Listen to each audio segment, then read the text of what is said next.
Kansas City's ugliest play all season is proving to be its saving grace. In Week 15, the Chiefs lost 29-28 to the Los Angeles Chargers in brutal fashion.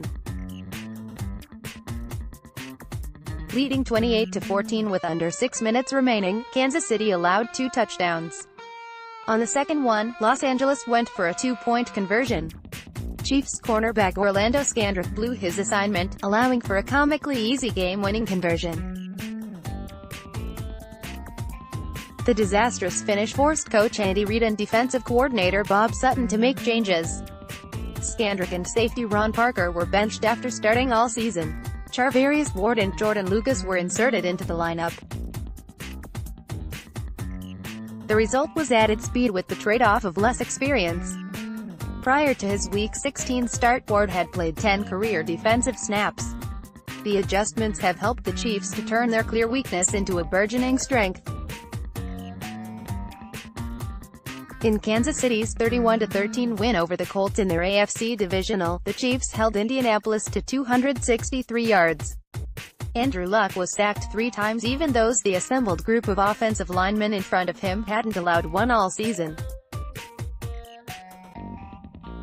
The improved coverage on the back end forced Luck to hold the ball longer and allowed the Chiefs' talented pass rush to get to him. Final sack punctuated Kansas City's effort. 2 plays after Chiefs wide receiver Sammy Watkins fumbled to give the Colts possession at the Chiefs' 20-yard line and seeming hope for a comeback, linebacker Dee Ford tore around Colts right tackle Braden Smith to strip sack Luck. The ball was recovered by linebacker Justin Houston. Went any ideas for the Colts? The pass rush has been the one consistent element of Kansas City's defense. Defensive tackle Chris Jones, Ford and Houston helped the Chiefs to a league-best 52 sacks. On Saturday, Jones batted down 3 passes and generally won his battle with rookie All-Pro guard Quentin Nelson. Houston added 2 sacks, and Ford had the aforementioned strip sack. Unquestionably, the Chiefs are an offensive team. Ford, Jones, Houston and the rest of their defensive teammates are taking a backseat to Patrick Mahomes, Tyreek Hill and Travis Kelce. They might be in the hatchback. Going deep, Chiefs finally break playoff hex. Regardless, Kansas City was able to stymie a Colts team many believed would charge up and down the Arrowhead field. Instead, it was a day of dominance from a group that had authored nothing but poor play against other top-end quarterbacks. Phillip Rivers, Russell Wilson, Tom Brady, Jared Goff and Ben Roethlisberger played the Chiefs this season and averaged 368 yards and 3 touchdowns. Luck was held to 203 yards on 5.64 yards per attempt with a single touchdown. Now Kansas City gets Brady one more time with a trip to Super Bowl 53 on the line. In their first matchup, the Patriots rushed for 173 yards and threw for 340, all while taking 0 penalties and never punting. Somehow, the Chiefs only lost 43-40 on game-ending field goal. In the rematch, it stands to reason Mahomes and co. will score their points. If Kansas City's reinvigorated defense can come anywhere close to matching Saturday's performance, the Chiefs will be Super Bowl bound for the first time since the 1969 season. Power Rankings Top 10 Divisional Round Games. Since AFL-NFL merger, the Divisional Round has provided games that will forever be known by titles. The Tuck Rule, the Immaculate Reception, the Sea of Hands, Ghost to the Post. The list goes on. While the divisional round remains 2 steps from a championship for all the participants, no round has provided more great contests. Point 1. Chargers-Dolphins, 1981 double OT epic when Kellen Winslow Sr. was carried off. 2. Raiders-Patriots, 2001 the Tuck Rule and Adam Vinatieri launched a dynasty. 3. Raiders-Steelers, 1972 Franco Harris makes the Immaculate Reception. 4. Cowboys-Vikings, 1975 Roger Staubach says a Hail Mary. 5. Dolphins-Raiders, 1974 Clarence Davis in the Sea of Hands. 6. Dolphins-Chiefs, 1971 Garo wins the longest game ever on Christmas. 7. Raiders-Colts, 1977 Oakland wins on the Ghost to the Post. 8. Saints Vikings, 2017 Stefon Diggs authors The Minneapolis Miracle 9. Jets Browns, 1986 Bernie Kosar and the Browns escape in double OT 10. Ravens Broncos, 2012 Raheem Moore gets lost and the Ravens go on honorable mention. Broncos Jaguars, 1996, and Cowboys 49ers, 1972 quotable he had real Jerry Jones. About time for a coaching change, don't you think? 2 playoff wins in 10 years. Garrett isn't the answer. Owen's premise is that head coach Jason Garrett is holding them back. Here are some numbers to consider. Owens, 130 to 89.593 in the regular season and 4 to 8.333 in the postseason. Garrett, 77 to 59.566 in the regular season and 2 to 3.400 in the postseason. For all of Owen's greatness, he never won a thing. Food for thought. Podcast Matt Verderam and Josh Hill bring you a new podcast every Sunday night, recapping the weekend's action with a preview of the playoff games ahead.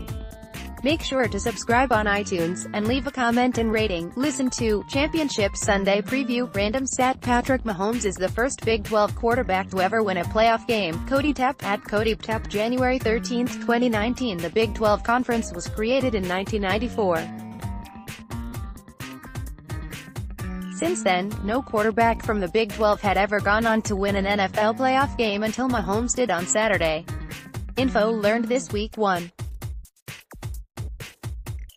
Observations from the divisional round after Kansas City dispatched Indianapolis on Saturday afternoon. The Rams, Patriots and Saints joined them as the final 4 teams still playing for the Lombardi Trophy.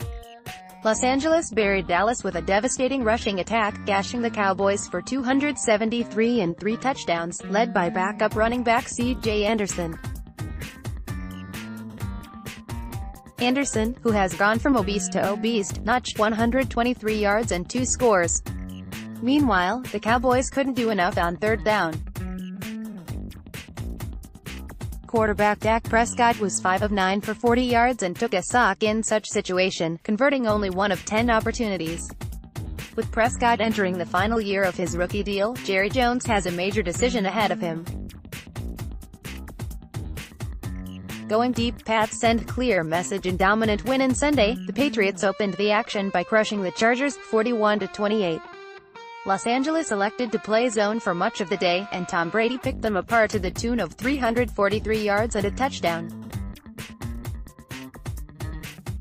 New England also rushed for 155 yards and 4 scores, helping the franchise reach its 8th consecutive AFC title game. In the Big Easy, the Saints continue to ride behind a much-improved defense. Since Week 13, New Orleans has eclipsed 30 points only once. While that's a problem, it has been mitigated by a defense which found itself at mid-season. Excluding Week 17 when the Saints played backups, they haven't allowed 30 points since Week 9 against the Rams. Of course, Los Angeles is making its way to the Superdome come Sunday. 2. Steelers taking big risk if Antonio Brown gets traded. Leonard Rooney II stated that people don't change in response to Antonio Brown's behavior. That was a tell. Pittsburgh will be moving on from Brown this offseason. The Steelers are tired of the off-field craziness, which in the last 12 months includes an alleged furniture toss off a 14th-floor balcony, threatening a reporter, asking for a trade on Twitter, getting into a shouting match with Ben Roethlisberger, skipping 2 Week 17 practices and then leaving that game at halftime. This summer, Brown becomes a 31-year-old with 3 years and $39 million in base salary and roster bonuses left on his deal. That's all that some acquiring team would be on the hook for if it traded for Brown, making him very affordable. While there are undeniable concerns about him moving forward, there will be a bevy of teams calling Pittsburgh to find out the price. The Steelers are motivated to move Brown, but it would be surprising if they took a package that doesn't include a first-round pick. Once Brown is being shopped, the Seahawks and Packers are at the front of a long line of teams that make sense. Seattle has never shied away from strong personalities, and Russell Wilson could certainly use an elite target. In Green Bay, the Packers would have a devastating combination between Brown and Davante Adams. 3. Kyler Murray heads to the NFL draft. The rookie quarterback class isn't deep, but it may get more interesting. Heisman Trophy winner Kyler Murray is leaning toward declaring for the NFL draft, surprising many after he signed with the Oakland A's as a first-round pick of the MLB draft in June. As of Sunday night, the A's were negotiating with Murray to keep him from entering the draft. Last month, 5 personnel men within the league told Fansided that Murray is believed to be a potential first-round talent.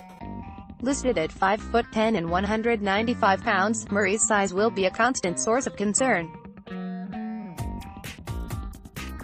Still, he's a fantastic athlete who will tantalize teams in need of a quarterback such as the Giants, Jaguars, Redskins, Dolphins and Broncos. Going deep, Murray clearly wants to play baseball amid demand at this juncture. Murray and Ohio State's Dwayne Haskins are the top quarterback prospects. Drew Luck, Will Grier and Daniel Jones. 4.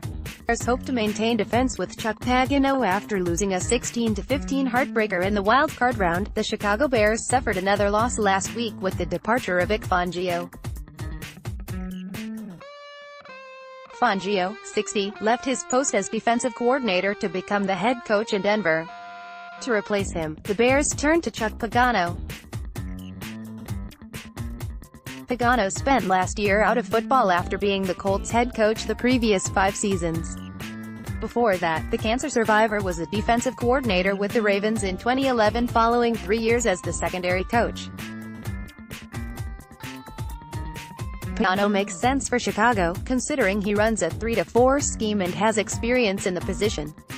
However, if there is a concern, it's that Pagano isn't as detail-oriented as Fangio. It was a problem that showed up often in Indianapolis. During his only year as coordinator in Baltimore, the Ravens' defense ranked 3rd in both points and yardage allowed. 5. Buccaneers land fantastic staff led by Arians. There were 8 head coach openings in the NFL this offseason. All are now filled save Miami, which has zeroed in on Patriots defensive coordinator Brian Flores. Grading hires is a wasted exercise, but it's hard to see Tampa Bay landing Bruce Arians as anything but a home run. Going deep, Finn's taking major risk in hiring from Belichick. Arians' biggest drawback is his age, 66, but that is far outweighed by his history with quarterbacks. The New Jersey native has coached Peyton Manning, Ben Roethlisberger, Andrew Luck and Carson Palmer, getting the first 3 in their formative years and then extracting the best out of Palmer in his mid-30s. Now Arians is tasked with fixing Jameis Winston. Winston has immense promise, but his 74 turnovers across his 4 seasons have scuttled any real progress. Going into his 5th year, Winston is a pending free agent. The Buccaneers' future largely rests on whether Arians can reach Winston. Not a bad bet by Tampa Bay. History lesson with the Chiefs set to host their conference championship game on Sunday. Only the Ravens, Texans, Titans and Lions are without that honor. Parting shot: Cliff Kingsbury couldn't win in the Big 12 with Patrick Mahomes. The Cardinals are betting that he can win in the NFL with Josh Rosen. Kingsbury, 39, is the product of a strong trend within the NFL. Teams want innovative offensive minds at the helm, with the rules favoring that side of the ball. Whether that's a smart play with Kingsbury remains to be seen, considering he was fired this autumn at Texas Tech after going 35-40. In that vein, how does Kingsbury sell veterans that he knows how to win? If things don't start well, he'll have to do a masterful job keeping them on board. Still, for all the talk about Sean McVay connections and Kingsbury's dashing good looks, this is all about Rosen's development. Entering his 2nd season, Rosen's career in the desert largely rests on whether Kingsbury can prove his worth. Ultimately, the Cardinals are hoping that Kingsbury will be the next whiz kid. If he isn't, they'll go back to the drawing board in a few years, something the franchise has done relentlessly throughout its history.